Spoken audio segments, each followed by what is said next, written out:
Blessings, good evening to you all. It's Tuesday night, so that means we have a question and answer session.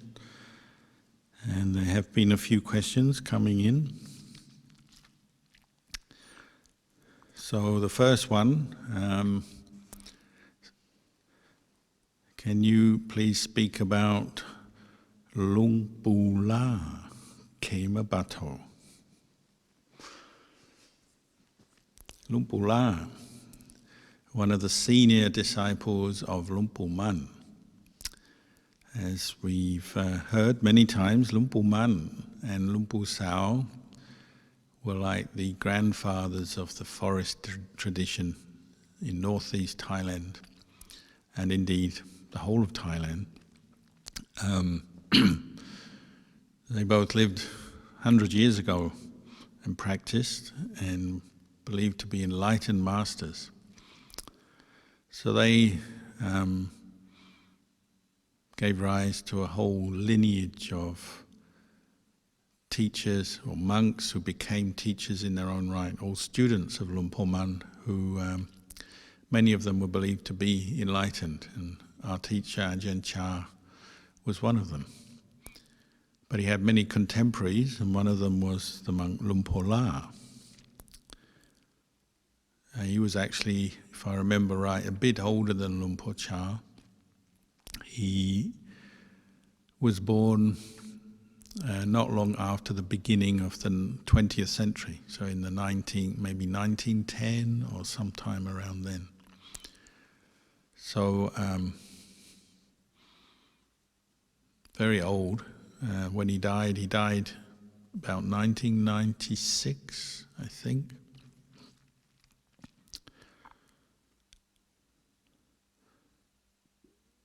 He was born, like many of his contemporaries, in Udon province, northeast Thailand. Born into a fairly simple rice farming family. Had quite a few brothers and sisters, as it was the tradition in those days, large families, because unfortunately there was a lot of death in childbirth. Sometimes mother, sometimes child died. Young children would die. That level of health care and state help for medicine, access to hospitals, doctors was very limited.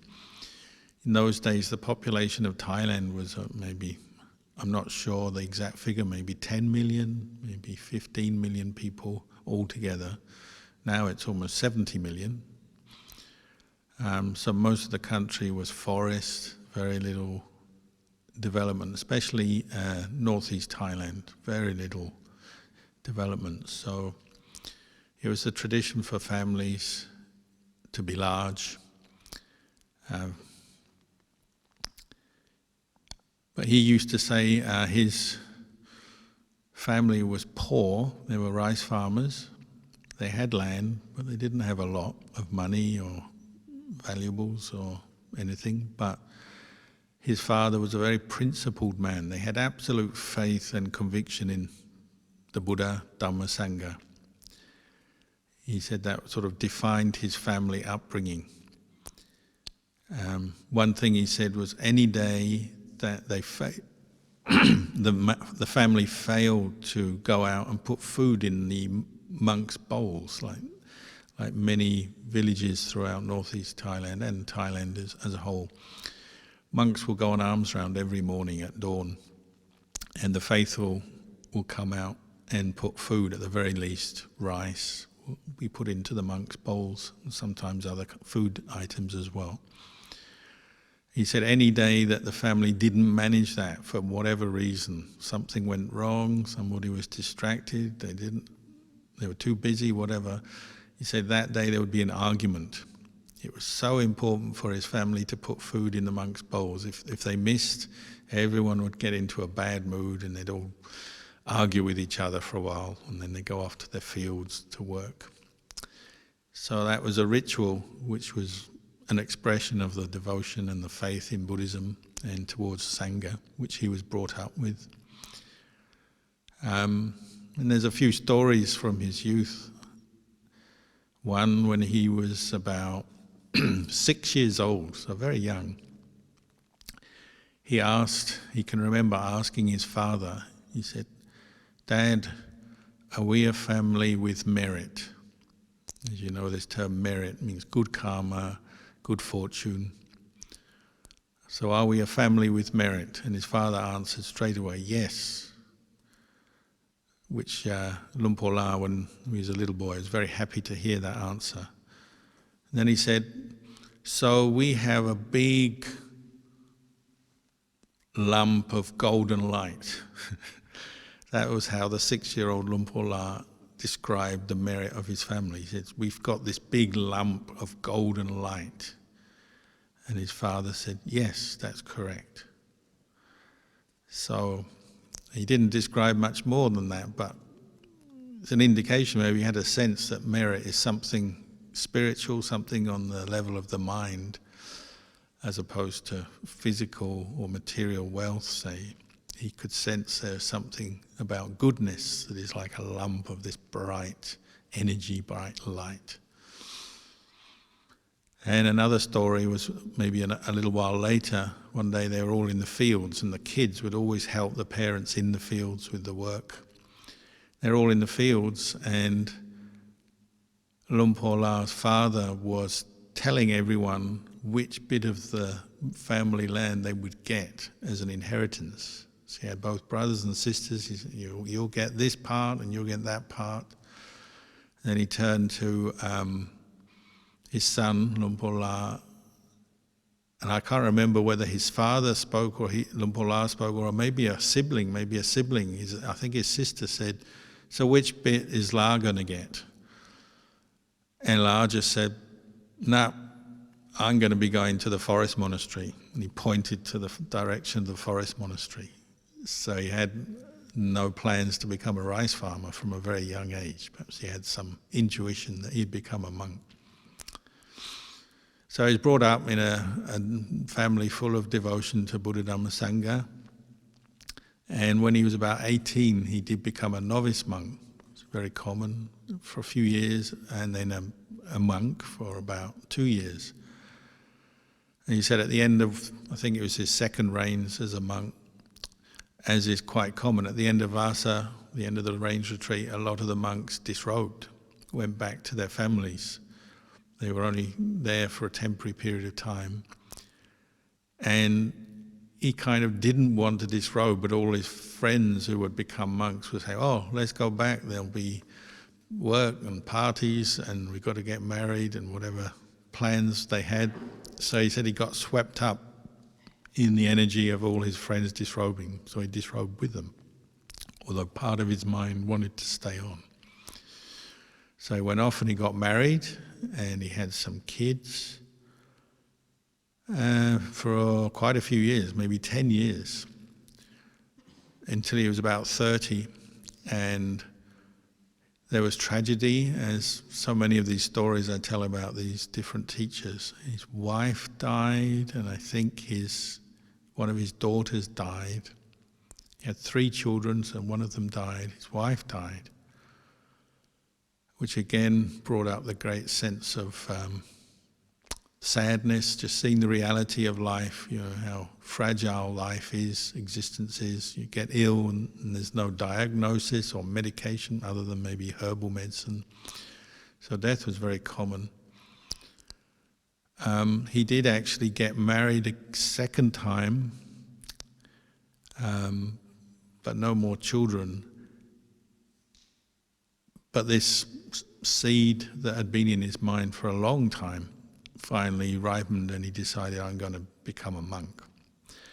Partly it was to become a monk to make merit for his parents, which is a very common thing again in Thailand. Young men will become monks to dedicate the merit to their parents. But of course this time he was about 30, 31 years old. He was no longer just doing it as a sort of a ritual or following friends or as a sort of social convention. He really wanted to be a monk to practice for the end of suffering, he said. And he'd already started meditating after the death of his wife. he started meditating, and he used the meditation object Anapanasati, which we chanted about tonight, mindfulness of breathing. He said he already got a certain level of peace, which gave him confidence to go forth as a monk, because he was already getting some peace, happiness from his meditation. So he became a monk not far from his home, so that he could be a focal point for his family's faith, particularly his mother. He wanted his mother to practice Buddhism, come to the temple, make offerings, listen to Dhamma. He spent 2 years not far from home until his mother died. Then he had the thought, I don't want to stay, or I shouldn't stay too near home, because if I stay at home, it's not going to be convenient for the development of meditation. The attachment and the comings and goings of my relatives will just be too much. It will be an obstacle in my practice. So he went off to join a forest monastery further away from home, and there were many forest monasteries already connected with Luang Pu Man. So he reordained as a Dhammayut monk. Most of the forest monks were in the Dhammayut sect. And his intention, he'd already heard of Luang Pu Man, and he had already met forest monks for many years through his life. They would come to his local village on alms round. There were forest monasteries around. So he already had faith in the teacher, Luang Pu Man. So that was his goal, was to go off and meditate and give himself to the practice with Luang Pu Man as his teacher. But he was sent by his preceptor, the monk who ordained him, to another monastery where Luang Pu Bunmi, who was a disciple of Luang Pu Man, lived. And he spent the first 2 years training there as a forest monk, and also doing some wandering, as they all did in those days. There's a lot of forest. So for periods of time they'd go off to find a cave or a quiet forest, and then in the rainy season go back to their teacher. So he did that for a few years, and then he went to find Luang Pu Man. And when he arrived at Luang Pu Man's monastery, this is a monastery in Sakonnakhon. So Luang Pu Man had spent many years in northern Thailand, Chiang Mai, but then in his final years he returned to northeast Thailand, and so Luang Pu La walked for many, many days to get to Luang Pu Man's monastery. That was the only way to get there. So he arrived very tired, and similar to so many other stories of other monks, they arrive tired and they sit down, and then Luang Pu Man comes out and they pay respects, and Luang Pu Man is just this very inspiring figure, very slight, very small, but very radiant, very sharp, and everyone had the utmost respect and confidence in Luang Pu Man. So Luang Pu Man's first question to Luang Pu La, who was just been a monk for a few years, was, "How's your meditation going?" And Luang Pu La had already had a few experiences, because he had attained some samadhi and some insight, but he felt so shy and embarrassed, and everyone was sitting there watching him, all the other monks living with Luang Pu Man. He just didn't want to say anything. He clammed up. So he just said, I don't think I've achieved much yet. I just have faith in the Buddha Dhamma Sangha, but I don't have much attainment through my meditation. So he's very humble. And they say that was his character. From day one, he was always a very humble monk, not proud, conceited, not showing off in any way. He was always very humble. And later, another teacher of his, Lungta Mahabua, called him Luang Pu Man's foot wiping cloth, because he was such a humble monk. And from that day, he said, "I dedicate my life and practice to you, Luang Pu Man." So he said that the very first time he met Luang Pu Man, and they were talking. He said, "I dedicate my life to you." And then he left. And Ajahn Mahabua, who at that time was Ajahn Mun's second monk, is sort of the monk who ran the monastery for Luang Pu Man, because Luang Pu Man was quite elderly and sick. So Ajahn Mahabua took him aside and said, "You've just committed your whole life and practice to your new teacher, Luang Pu Man. Those words you just said, don't take them lightly. We around here, we take those words or that level of commitment very seriously, and it means you've got to give everything to the practice. And if we see you slacking off, it's going to be a sign that you're not really sincere." So Ajahn Mahabua, who was always a very direct and 100% committed to the practice and to Luang Pu Man, he just was checking whether Luang Pu La was really serious in his commitment, but he realized he was. And very quickly, having moved into the monastery with Luang Pu Man, he became one of Luang Pu Man's attendant monks, because Luang Pu Man was very ill because of his age, and he needed 2 or 3 monks attending on him every day for different things, and that's part of the forest tradition. It's what we call acharya vata, attending on the teacher, the needs of the teacher. It's something we're all trained in, and in the Ajahn Chah tradition we train in this as well. So they quickly gave a lot of responsibility to the young Luang Pu La. And some of the other monks were a bit disappointed. There was one friend of his who had been with Luang Pu Man for 3 years and still wasn't allowed to serve Luang Pu Man or attend on him. He just lived there as a monk, practiced meditation, but he wasn't allowed to do any of the duties. So he went to Luang Pu La and said, "I've been here 3 years and they still haven't let me do this. You've been here 5 minutes and you're already helping Luang Pu Man." So, but it wasn't out of jealousy or aversion. He just said, "Oh, you've got so much merit." And so everyone seemed to realize that Luang Pu La had a particular character trait. He was very humble, very devoted to the teacher, and so he became very good at attending to Luang Pu Man, and so they gave him that responsibility, and that means doing everything for the teacher. So he described, like, when I visited him, in his later years, when I knew him, one of his favourite talking subjects was how the monks practiced with Luang Pu Man, and how they looked after him, how they meditated, how they practiced the Vinaya with Luang Pu Man, and how they practiced the Acharya Vata. So he would say, you get up, Luang Pu Man would get up at 3 a.m. to meditate every morning, even when he was in his 70s and very ill and quite weak, he'd still get up at 3 a.m. But the attendant monks had to also be there at 3 a.m. and they'd have to light a lantern for him, prepare some warm water, so they'd have to have a fire going, boil some water. There's no electricity in those days, no gas, so they just made a fire, boiled water so they could offer him some warm water to wash. And then Luang Pu Man would chant suttas and then meditate. But they had to have a light ready for his meditation, and then sometimes he would actually come out before dawn and do walking meditation. And the job of the attendant monk was to have another second lantern ready, and if Luang Pu Man was coming down, his job was to get that lantern to the walking path before Luang Pu Man arrived at his walking path. They have to set up the lantern so he could do his morning walking meditation. So there are a lot of very set procedures and practices they did. Then they would prepare his robes for going on alms round, and Luang Pu Man was very particular about his robes.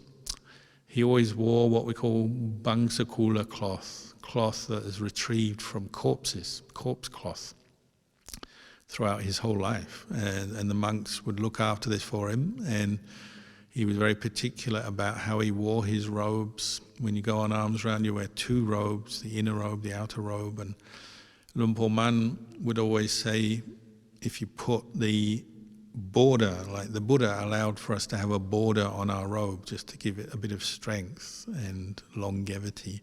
So if you put the border on the inside, then that part which rubs on your legs or rubs will wear out. You can change the border. If you have the border on the outside, it can't protect the robe so well. It's harder to change the rest of the robe when it gets holes in it or gets damaged.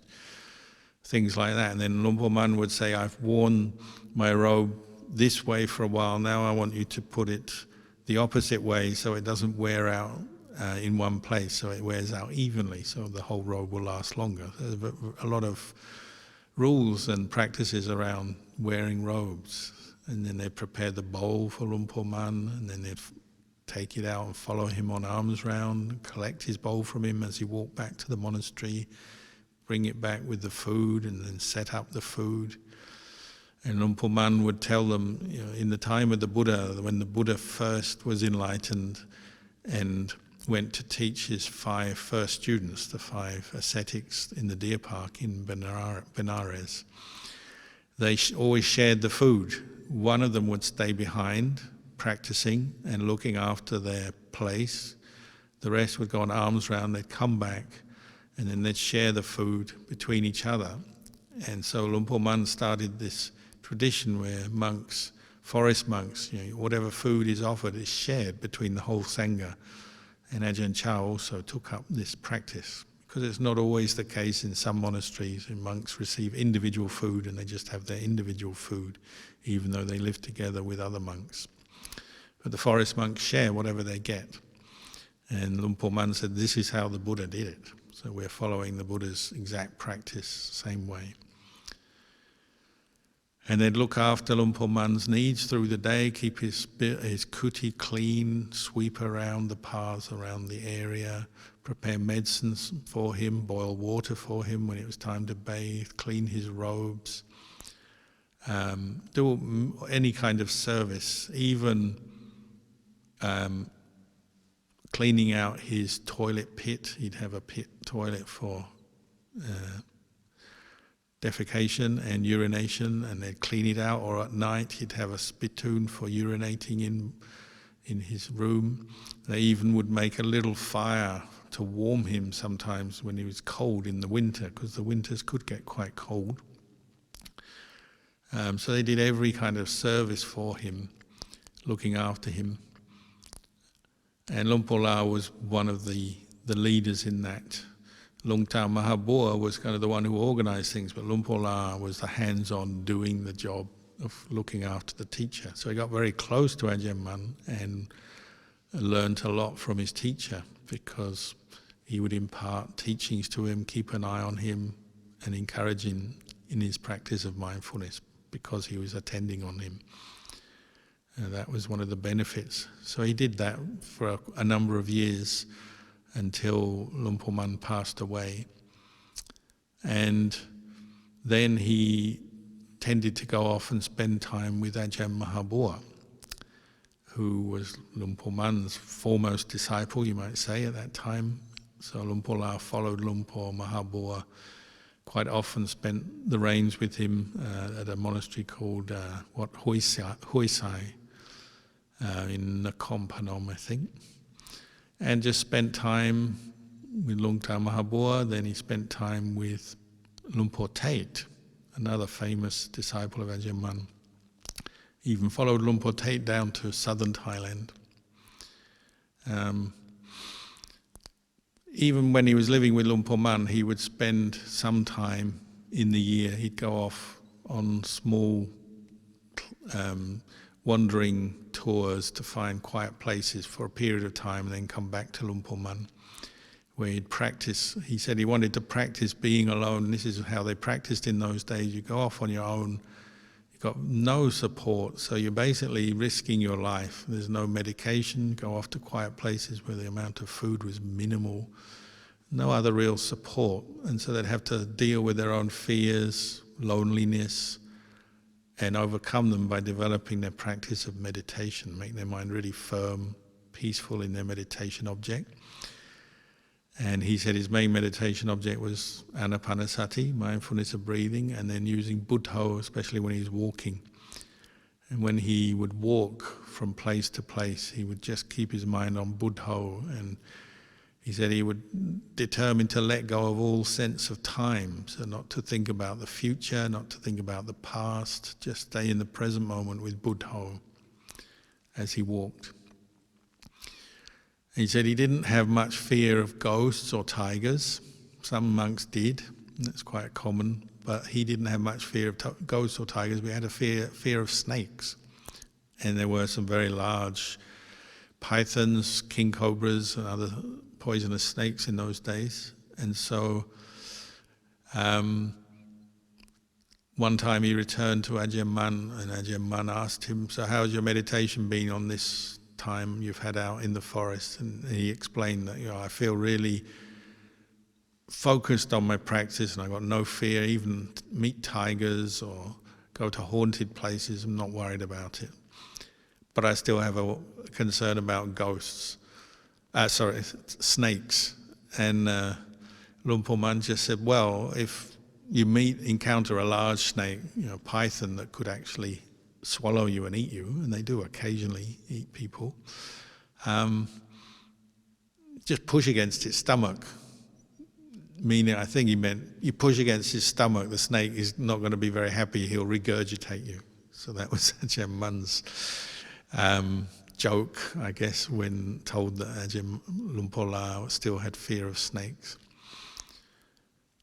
And he spent many years after Luang Pu Man passed away, the next maybe 10 years or 8 or 9 years, travelling around with Luang Tam Mahabua, Luang Pu Tate, going off on his own, until his colleagues started to settle and start monasteries. In those days, the monasteries they started were just a few huts, or bamboo huts, nothing very much. So Luang Pu Tate was settling at Hin Mak Beng monastery on the Mekong River. Ajahn Mahabua started Paban Dan, where he lived until he died. So eventually, Luang Pu La settled on a mountain called Pujo Ko in Mukdahan province. And that mountain became his monastery until he died. So from the end of the 1950s, until he died about 1996, he lived there. But when he started, it was just a scrubby forest, very hot, dry, dusty place with no water on it.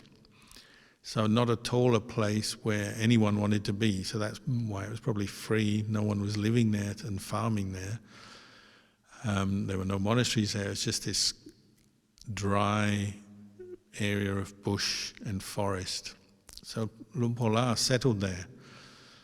And he said he always had this recognition that living in difficult places with little support is good for your practice, because you have to become very patient and you give up your desires and you develop commitment to the practice rather than relying on comforts and support.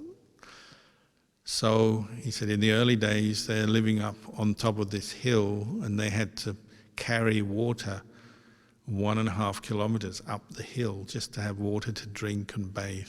So they had every day their chore was to carry water up the hill in jars on bamboo poles, suspended on the bamboo poles. The monks, including Luang Pu La, would carry the water up the hill. No pumps, no pipe water, no wells. And they had very simple wooden buildings. But over time, gradually the monastery developed. So by the time he died, there was actually a trolley railway that went up the hill. The last time I went there, they'd finished it just before he died. So you could actually sit in a trolley and be pulled up to the top of the hill. So a complete turnaround over the years, but that's over a period of 30, 40 years. And gradually a village grew up around the base of the mountain, as tends to happen. You've got a very good teacher that people have faith in. They come to visit, to stay, and so people started building houses. So he sponsored the building of a school in the village and a clinic. He's very aware of the lack of medical help, so he built a clinic for the people. And he did a lot of development in the local area because he became well known and was given a lot of funds. And he taught. He didn't travel a lot. He would travel, but not a lot. But he would teach in his own monastery, and he'd teach every day, sometimes all day long, and sometimes into the night he'd be teaching the monks. So he's got to be known as a Dhamma teacher and would give very eloquent talks on the Dhamma, always emphasizing one aspect of the practice, whether it's the teaching on karma was one of his favorite subjects. I heard him talk about a lot. Good karma, bad karma, the importance of understanding karma. the emphasis of the precepts. So for the monks, the Vinaya training, for the laity, the 5 precepts, and the emphasis on meditation. And he would always teach Anapanasati as he'd say it's like the crown of meditation subjects, meditations that you can use, but he wouldn't stop people from using other meditation subjects. And he said, Luang Pu Man said, you can use any of the 40 noted meditation objects from the texts. But having developed Anapanasati and the ability to calm your mind, he'd always emphasize the practice of vipassana, focusing on anicca, dukkha, anatta. And he'd say over and over again, if you see the impermanence of sankharas, formations, physical formations, mental formations, then at the very same time you're seeing the dukkha, the suffering of them, because they don't last and they're breaking up all the time. And what is impermanent and is dukkha cannot be seen as a lasting self. The lasting self is not impermanent. If things are impermanent, then they can't be a lasting self. You see impermanence, you see the other 2 characteristics. So it's always emphasizing that. Contemplate the body, contemplate feelings, contemplate your mind and mental states. And I met him quite a few times over the years, and he'd always give very inspiring talks, and he could talk for a long time. He could talk for hours.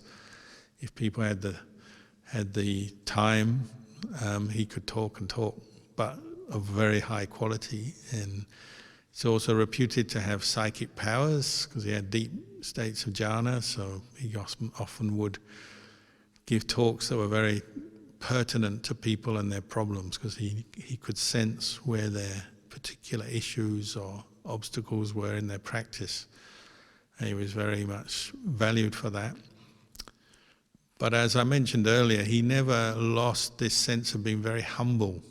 Even though he became a nationally recognized meditation master with thousands of students all over the place, people would come to see him all the way from Bangkok, which is about 12 hours drive.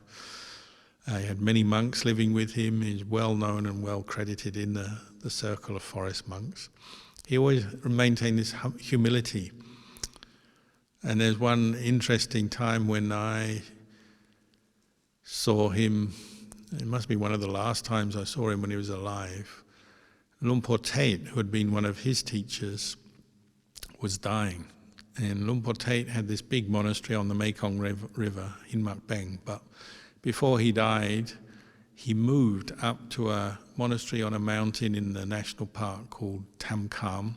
So it's a cave monastery, overhang, a set of caves right up in the mountains that were a place where forest monks had practiced for many, many decades, and was fairly undeveloped, far from anywhere, about 20 kilometers from the nearest village, if I remember, very remote.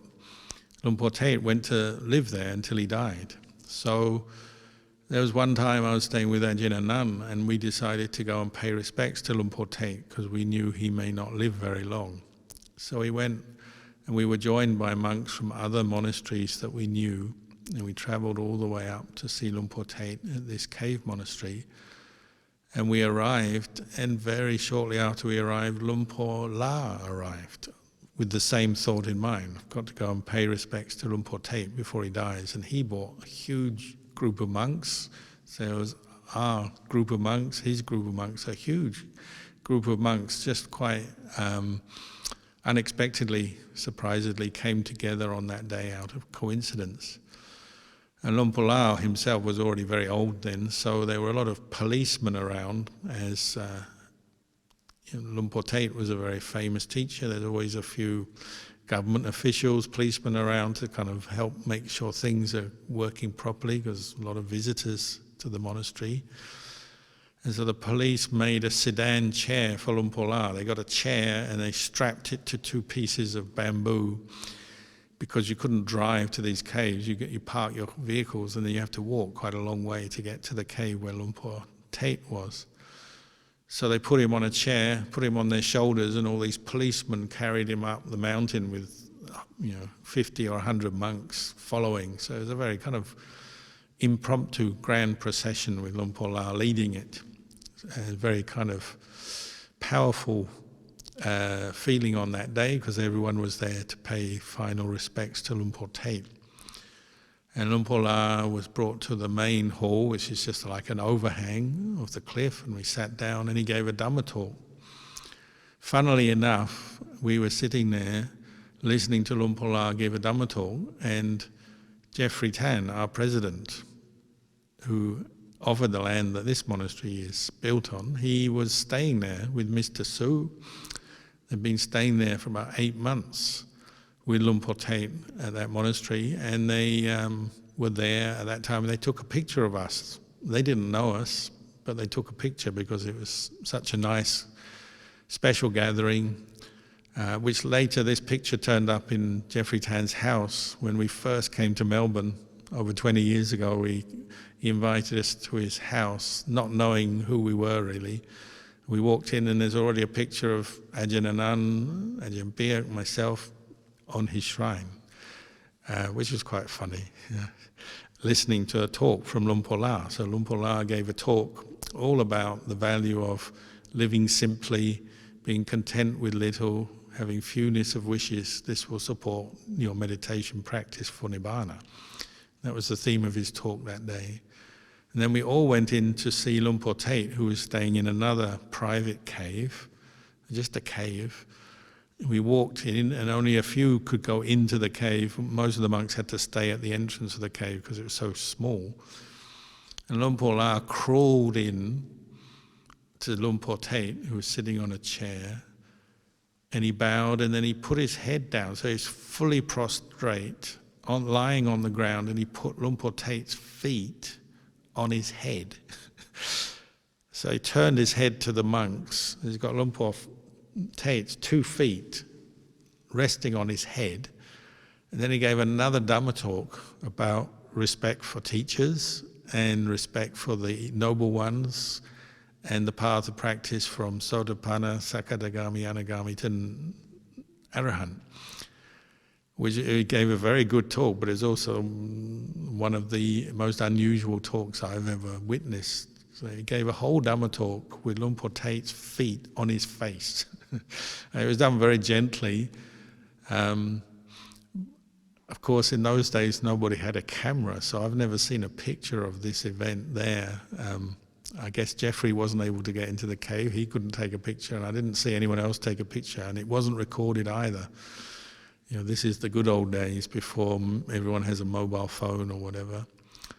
So that's a bit of a shame, because it's such a strong picture imprinted on my mind that you've got one noble one giving a Dhamma talk with the feet of another noble one resting on his face. Normally in the world, if someone puts their feet on your face, it's like they're stamping on you, isn't it? It's a violent act. It's an act of cruelty or whatever. This was the opposite. This is an act of humility.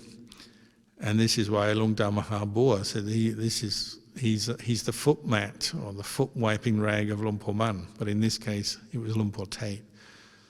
So a very humble man and a very memorable day. So he died a year or two after Luang Pu Tate. They were of similar age, if I'm right. And so about 1996, I think, we went to his funeral. Maybe I'll end with one aside, one funny story. Luang Pu Tate died, I think, maybe 1994. So he had a funeral, and we went to his funeral. And these funerals are held, there's thousands of monks, literally tens of thousands of monks sometimes, and tens of or hundreds of thousands of lay people gather. A huge event, very inspiring, many, many great teachers in one place, chanting and meditating and just being together. So always a very inspiring time. And there were so many monks there. At one point when I went to the meal, you leave your shoes somewhere as you receive food. We receive food barefoot usually. So I left my flip-flops in one corner of the monastery, and when I came back they'd gone. Someone had taken them, even though they had a big K for Kalyano engraved on them. They were very cheap flip-flops, but nevertheless, that was all I had, so I had to go back to the monastery, my monastery, barefoot. I'd lost my shoes. That was all right, small sacrifice for attending the funeral of a great monk. But then only a few months later, Luang Pu Man died. And he had a funeral. I went to Luang Pu Man's funeral out of respect.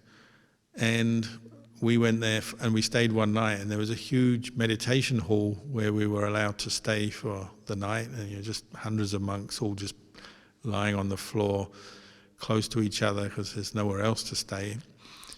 And I arrived at this meditation hall to prepare my place to sleep, and lo and behold, my shoes were there. So after however long it was between Luang Pu Te's funeral and Luang Pu Man's funeral, I'd lost my shoes, and I found them again, which was quite a funny thing for me. Maybe it was the merit of Luang Pu Man that I got my shoes back. So anyway, so a few stories and reflections of Luang Pu Man, a very great meditation master who was greatly respected in Thailand. So a few more questions I better get into, been going on a bit. Dear Luang Pu, I practiced twice,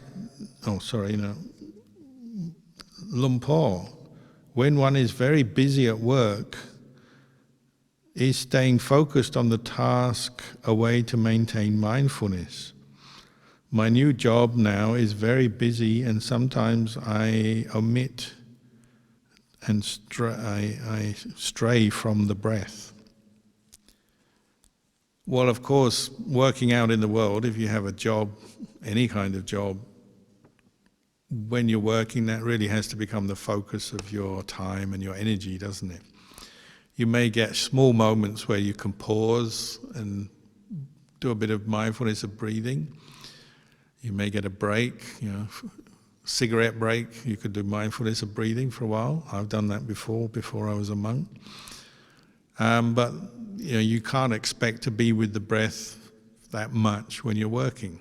So you have to make other things the object of your mindfulness. And mindfulness can be directed to many things, to the body, the physical posture, to the feelings, so feelings of pleasure and pain that come up through the day, to the mind, the states of mind, are they wholesome, unwholesome, observing the temporary nature of your mental states and thoughts, moods, as well as any thoughts directed to getting the job done. You can make your job the object of your mindfulness. So what things do I need to learn and do to accomplish to get this job done well? You can train your intelligence, your wisdom faculty, your mindfulness to focus on the job and get it done. And you'll find when you do that, often time passes quickly and you absorb into your job, just as you might absorb into the breath or another meditation object when you're doing formal meditation. If you're walking around, you can maybe recite Buddho as you walk around. And you also have to practice precepts, don't you? So part of our mindfulness as we're working is just mindfulness of the 5 precepts, to try and keep them the best you can, so not to kill, to be honest in your speech, your actions, to be respectful of others, kind to others, forgiving to others, and so on. Practicing the 5 precepts as you work is a practice of mindfulness at the same time. So if you do get a quiet time or you're doing a very simple task, you may be able to be mindful of the breath or recite Buddho. Other times you just make the job the focus of your attention, and it shouldn't be too distracting to you. Of course, it can be stressful. The more responsibilities and duties you have in a job, well, it can be a bit stressful, pressure and so on. But really you just want to learn to relax into that job, learn what you need to learn, put effort into it.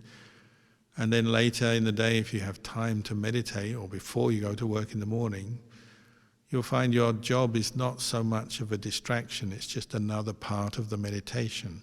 Even if you have problems and difficulties arising at work, you make them part of your reflection. Use the Dhamma to understand the problem, solve the problem, and so on. That's your goal, is to make your work part of the practice. So you're bringing the Dhamma practice into your work. You don't have to tell anyone else. No one else is Buddhist maybe, they don't know what you're doing, but you're practicing mindfulness as you work, using the Dhamma teachings that you've learned, reflecting on them. Whether other people know that or not, it doesn't matter. It's something you do that's private for you to develop in your practice.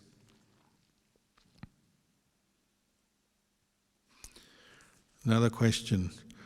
I practice twice daily, morning and night, on my sitting meditation for around 30 minutes each session.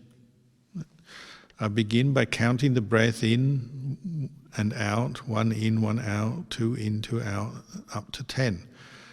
I repeat the entire sequence for about 10 or 15 minutes until I am able to maintain continuous mindfulness throughout the counting method.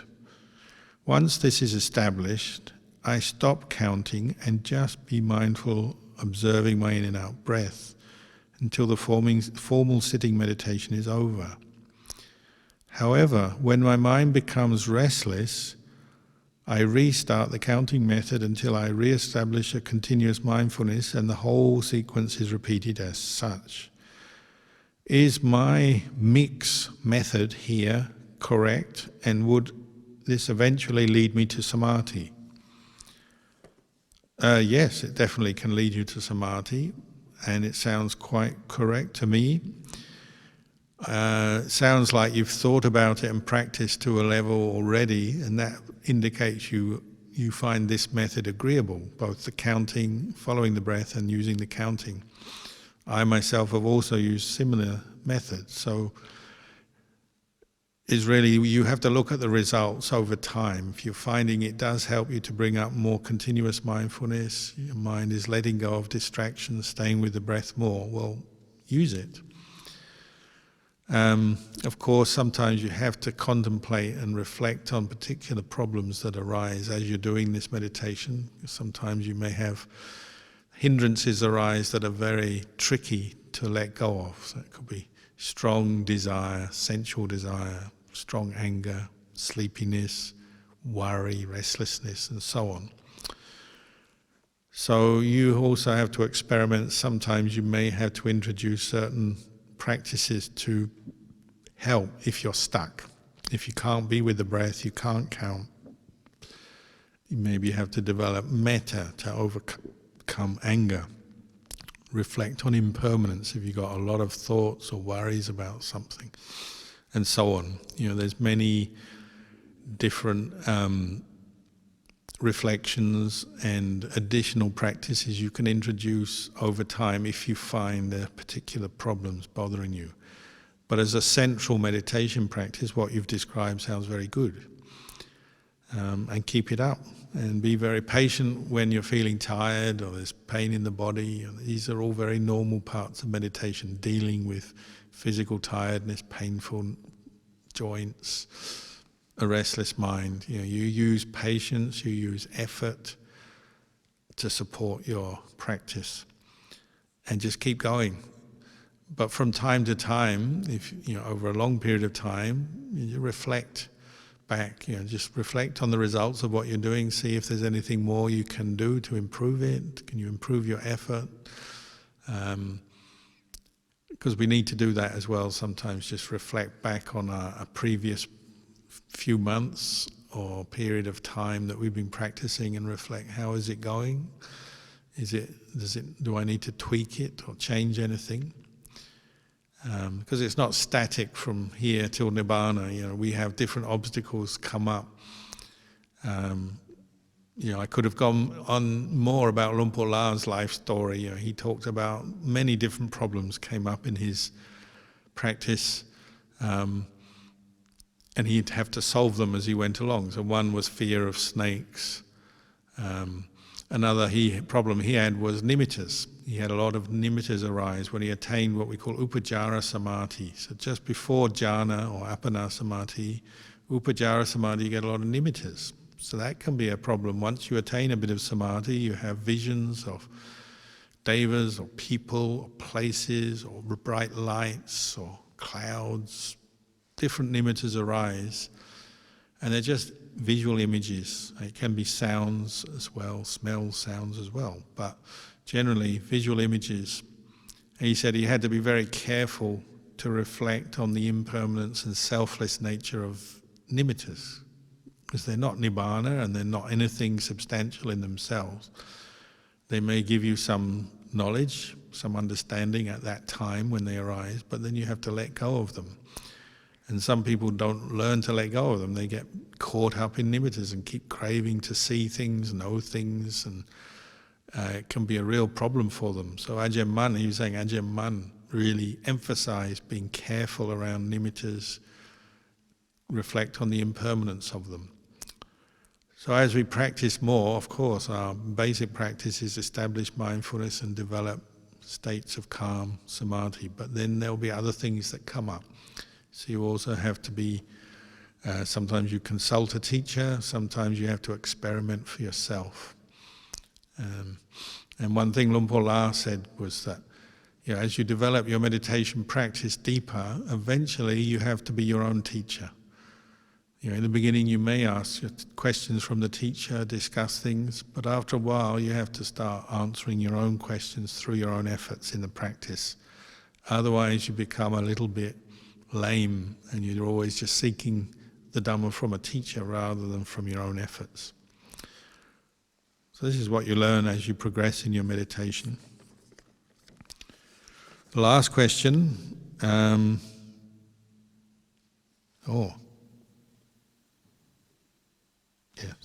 I completed the last question. So this very last question today, Dear Luang Pu, what is the significance of Kathina, or the Kathina ceremony, to the Sangha? I understand it is one of the most important events in the Sangha Vinaya. Well, it's a very timely question. I imagine it's because we've come up to the Kathina period of time that you've asked this question. Every year somebody asks, and it is part of the Vinaya of the monks. The Kathina ceremony nowadays is developed or evolved a bit more than the time of the Buddha. Sometimes nowadays it's associated with fundraising for monasteries, a time where maybe many monks come together, lay people come together to show their support, show their faith in the Buddha Dhamma Sangha, show their support for the Sangha in a monastery, in a place. And there's a lot of goodness in all of that. But the original Kathina came about because there was a group of monks, some say 30, some say 50. This is 2,500 years ago, so the number may be a little bit uncertain. But anyway, a large group of monks were travelling on foot to get to where the Buddha was staying at the Jetavana Monastery one year to hear the Dhamma. And they didn't make it in time. It was the rainy season, and travelling on foot in monsoon season becomes very difficult in India. So they had to stop in a monastery, Saggeta Monastery, for the rains retreat. That was already a practice of the monks by that time. The Buddha allowed them to stay for 3 months somewhere to avoid travelling in the rains and the difficulties of that. So they stopped there and practiced together, and then after the rains they carried on travelling until they got to the Buddha. And out of compassion, the Buddha realized, monks, this group of monks and many other groups of monks, they're traveling and particularly seeking cloth to make robes during the rainy season is a difficult task. Most monks were wearing what we call bangsakula cloth, just rag robes, particularly found from corpses or discarded cloth, just like Luang Pu Man would practice. It's difficult in the rainy season. So the Buddha made this allowance for any group of monks that are 5 or more that spend the rains together in a monastery or a cave or a hermitage. They can have a ceremony at the end of the rains called the Kathina, where he allowed the lay people to bring cloth a little bit of cloth, a lot of cloth, it doesn't matter, but to offer to the monks to make robes. And it's not offered to any individual monk, it's offered to the Sangha. But as part of the ceremony that evolved from this permission of the Buddha, we have a phrase, we say, well, whichever monk we decide to, as a community, to give the cloth to this year, they'll get that cloth. So it's not a particular monk. At first it's just offered to the Sangha, and then the Sangha choose which monk will receive it. And the rules are that the cloth has to be, once offered, has to be measured, sewn, dyed and offered all within one day before the next dawn. So after the lay people offer the cloth and clear up, usually there's a meal and whatever, and then everyone goes home. The monks don't finish there. On the Kathina day they go off and they're sewing and dyeing and preparing the cloth. It's a lot of work. And this obviously requires harmony in the Sangha to get this done. In the time of the Buddha, and still today it's practiced, we've done it here before, sometimes the robe is sewed by hand. So to hand sew a robe in one day is quite a lot of time, needs many hands to finish it. So it requires harmony. So perhaps it was the Buddha's way of getting harmony in the Sangha, to have this ceremony, harmony in the lay community to come together to support monks, because it's difficult for them to get cloth, and then harmony in the Sangha to sew the robe on the day and get it done and then offered. And whenever the robe is finished, there'll be a Sangha Kamma, one of these special kind of ceremonies which we have in a sema. So like this is a sema hall where I'm sitting here now. It's an established or sacred place, established sema for ordinations. That's another kind of Sangha Kamma or Sangha procedure that's very formal and has a certain protocol to it, and that's for ordaining new monks. And then the Kathina is another one of those Sangha Kamma where you have monks sit together, there's a motion and an announcement, and the Kathina cloth is offered. So you can only have this if there's a minimum of 5 monks staying together. If you only had 1 or 2 monks, you couldn't have this ceremony. So it's quite a rare ceremony in Buddhist monasticism, because many monasteries only have 1, 2, 3, 4 monks, not 5 monks. So again, that's one of the reasons it's become quite a significant ceremony. It's a ceremony can only occur when there's a lot of monks staying together in one place, and then the lay people have to have enough faith to want to offer Kathina, because monks can't ask for a Kathina robe or a Kathina ceremony. It has to be the lay people want to do it, and they go and they find cloth and they bring it on that day, and it gets done, made into a robe. And it can only happen once a year. The Buddha said it can only happen between the end of the rains and the next full moon. So there's a 1-month period we call the Kathina season. And of course there's many Buddhist monasteries around in the world now, so in the Kathina season there's many Kathinas going on, but one monastery can only have 1 Kathina per year if there are 5 monks or more. So it's considered great merit to offer robes, offer cloth at a Kathina ceremony, because it's rare and there's only a small window of time you can do it. And so the tradition has developed that if you can offer cloth, fabric to the Sangha at that time, at that Kathina, great merit. So it's a happy time, people come together, and many people have felt it has helped them. They've offered their Kathina cloth, they've got that under their belt, that memory is there. I've offered robes to or cloth to monks for a Kathina. It's a great joy for many years to come, for the whole life maybe. It's a memory that brings great joy to the giver. And it's a sign of support for the Sangha. It's a sign of the strength of the religion, that you have a large group of monks living and practicing together in harmony. Then you've got the lay people coming together in harmony to support by offering cloth. So it's seen as a sign of the strength of the religion, and if it's happening in many places every year, well, that's a good sign for Buddhist monasticism and the Sangha and the support of the Sangha. So it's quite symbolic in that way. So our Kathina will be on the 14th of November, Sunday. There'll be a talk and meditation session the night before, which you're welcome to join online or in the monastery. You can attend here. And then on the Sunday the 14th, there'll be the meal offering, and you're welcome to come to the monastery, but you have to sign up because there's still some COVID restrictions. So you have to go to the website or the Facebook, and you can get the email. You register to attend the Kathina, and then you can bring your cloth and offer your cloth on that day if you wish. So that's our Kathina this year.